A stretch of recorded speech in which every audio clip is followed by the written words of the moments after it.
It's the Big Bang Night dito sa Stars on the Floor. Yan.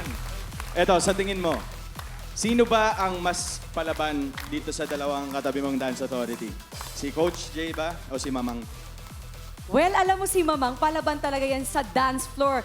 Pero pati kasi sa tunay na buhay, palaban yan. Kaya Totoo naman. palagay ko madadala talaga niya yung tunay na apoy na yan sa pagsasayaw. Matik! Diba? Eh si Coach Jay, kahit na madalas kontrabida ko yan, pero alam ko naman at alam nating lahat na pag siya ang nagsayaw, ay talaga namang susunod lahat sa kanya. Lahat ng mundo nakatutok talaga sa kanya. Binigyan natin ng challenge ang Dance Authority na sumayaw ng mga style na wala sa kanilang comfort zone. Kita nyo naman po kanina, walang-wala talaga sa comfort zone yung... Parang hindi ka naman nahirapan. Alam mo, sa totoo lang, Alden, na proud ako sa'yo. Sobrang husay mo kanina, promise! Dahil dyan magsushowdown tayo. Hey! Mamaya daw. Yan, ito na. Ang fusion ng hip-hop at tango. Ito na. Sina Faith, Vision Patrick, Joshua, JM at Glyza.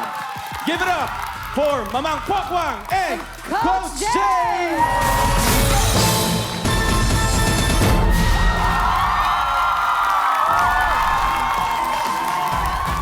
Sinasabi ko na nga ba, Mamang humataw mula kay Mamang at pinakitaan naman tayo ng swabing galawan ni the one and only Coach Jay. Kasama ang ating mga dance stars. Yan, kaya shout out sa ating mga choreographers ng ating hip-hop ex-tango number na sina Coach Cheng and Coach LA. Let's go!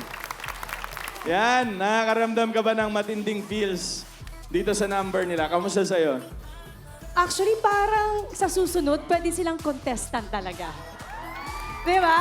Pwede! De, grabe yung energy. Actually, habang pinapanood ko si Mamang, talagang super enjoy ako sa kanya. Sobra, Mamang! Good job!